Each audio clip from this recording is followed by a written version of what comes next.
Olá, esse é o programa Sociedade Solidária, um fórum para o diálogo sobre os desafios do Brasil, uma iniciativa da LBV. Na edição de hoje nós falamos sobre a defesa dos direitos de crianças e adolescentes, conhecendo o espaço que reunirá crianças e jovens para exercerem a sua cidadania e falarem sobre seus deveres, suas responsabilidades e também o que a sociedade deve fazer para que todas tenham condições dignas de se desenvolverem plenamente. Quem fala com a gente sobre esse tema, sobre esse espaço, é o conselheiro estadual dos direitos da criança e do adolescente, Carlos Nambo, presidente da comissão organizadora do 5º Encontro Lúdico Estadual dos Direitos Humanos da Criança e do Adolescente. Vai compartilhar com a gente essa experiência de reunir jovens para falar sobre temas muito sérios. Bom, primeiramente agradecemos em nome da LBV pelo senhor estar aqui falando com a gente sobre esse assunto tão importante. Seja sempre muito bem-vindo à LBV. Eu agradeço o convite e cumprimento a todos os telespectadores, que é um assunto de extrema relevância, né, a prioridade absoluta da criança e adolescente e agora a juventude, que agora nós temos que realmente fazer acontecer o Estatuto da Criança e Adolescente, porque ainda falta uma boa caminhada para que isso ocorra. Bom, falar sobre direitos e deveres de crianças e jovens e ouvi-los é uma prática constante aqui na nossa programação e é um desafio para toda a sociedade também, né? Como estar aberto ao que crianças e jovens têm a dizer. Qual que é a história, como surge essa proposta de organizar um encontro lúdico como esse para debater direitos, coisa que realmente reúne já os adultos, aqueles que se dedicam ao tema?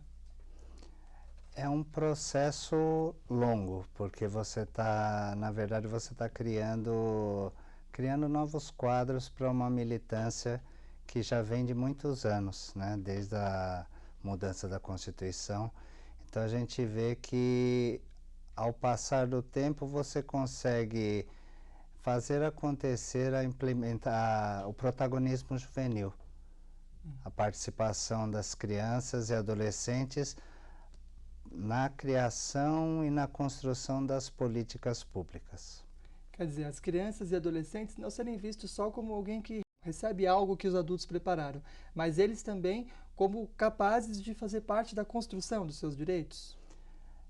Eles, se a gente for analisar a fundo, eles nos ensinam muitas coisas, e coisas que nós adultos visualizamos, às vezes não são as demandas que requerem para as crianças e adolescentes. Então é um processo, na verdade é um processo socioeducativo, onde aos poucos a gente vai passando para as crianças e adolescentes, porque eles estão em desenvolvimento, então é importante criar essa cultura, a cultura do participar, a cultura do criar, do construir, do sou capaz, né? E a iniciativa desse espaço, então, que procura justamente dar oportunidade para que eles possam se expressar, ela surge também de um episódio histórico. Eu queria que você contasse para a gente a tal da Carta de Ribeirão Preto, como é que se começa, então, a articulação de um encontro sobre um tema como esse envolvendo as crianças e jovens. Essa carta, ela surgiu dos próprios jovens, porque ocorreu o primeiro encontro lúdico da criança e adolescente lá em Ribeirão Preto. Então, por isso que o nome, Carta de Ribeirão Preto, onde os próprios jovens sentiram a necessidade de realizar eventos onde reunissem os próprios jovens e crianças para que eles pautassem as discussões como educação, saúde, controle social, e que eles trouxessem aquilo que eles pensam em relação a todos os atores do sistema de garantia de direitos. Bom, você mencionou que um dos temas que os jovens queriam ver na pauta desses debates era o controle social. Aliás, uma atividade que tem muito a ver com o papel do Conselho Estadual dos Direitos da Criança e do Adolescente, o qual o senhor representa aqui no programa hoje. Eu queria que explicasse para a gente o que vai ser esse controle social das políticas públicas, tendo como exemplo o próprio conselho que o senhor atua. O controle social, ele tem uma inversão de entendimento, porque controle social você pode entender como controlar a sociedade, mas na verdade a concepção do controle social é o controle das ações governamentais, das ações do investimento em implementação e implantação das políticas públicas. Mas como é que ocorre esse controle na prática? Já que uma sociedade como a brasileira, né, com 200 milhões de habitantes, tem um poder público também com um tamanho proporcional ao do nosso país, como é que a gente vai fazer para os cidadãos acompanharem no dia a dia como é que os recursos públicos têm sido gastos? Com a Constituição de 88, criou-se a instância de controle social. Uma das instâncias do controle social é o próprio Conselho. Ele é paritário, sociedade civil e poder público. Então, o que acontece? A sociedade civil, ela intervém na fiscalização, controle, aprovação, porque o Conselho ele é deliberativo.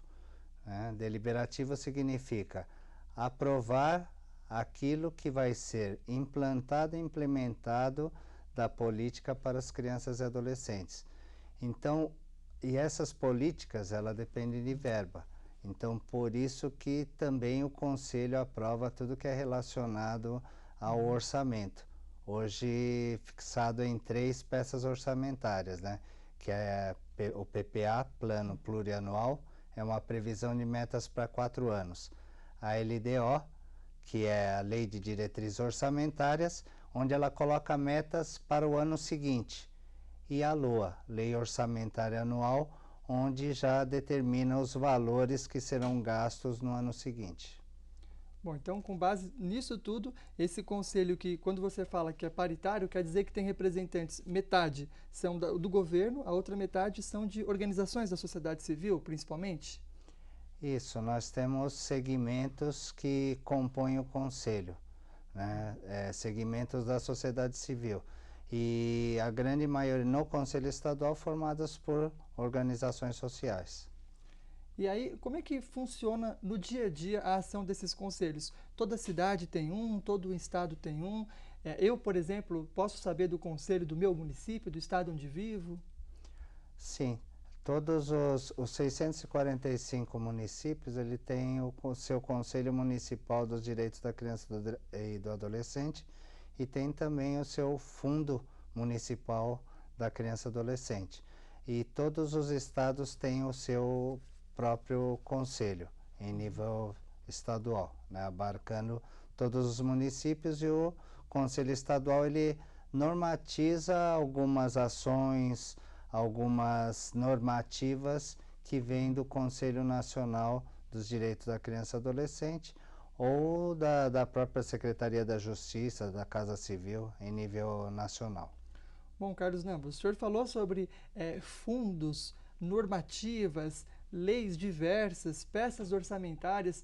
Não são temas muito complexos? Como é que é o debate sobre eles realizados pelas crianças, pelos adolescentes? Quais são as estratégias, então, que o Conselho utiliza para que eles possam utilizar todas essas informações ali num debate produtivo?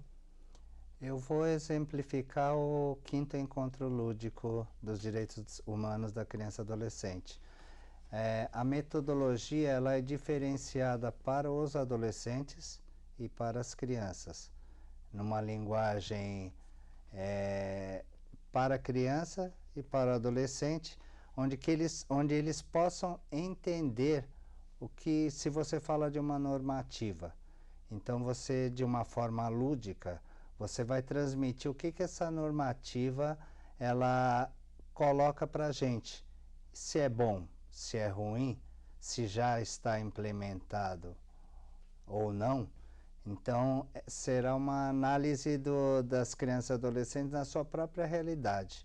Ele vai trazer a sua realidade num contexto, numa metodologia diferenciada, e também as crianças através de atividades como desenho, como jogos, nós conseguimos transmitir aquilo que é o difícil, né? Essas normativas, esses termos que às vezes muitos de nós não entendemos, mas a preparação do nosso futuro, né? Da nossa militância, que estão nas crianças e adolescentes, nos futuros cidadãos, ele depende muito da maneira como a gente faz esse protagonismo juvenil.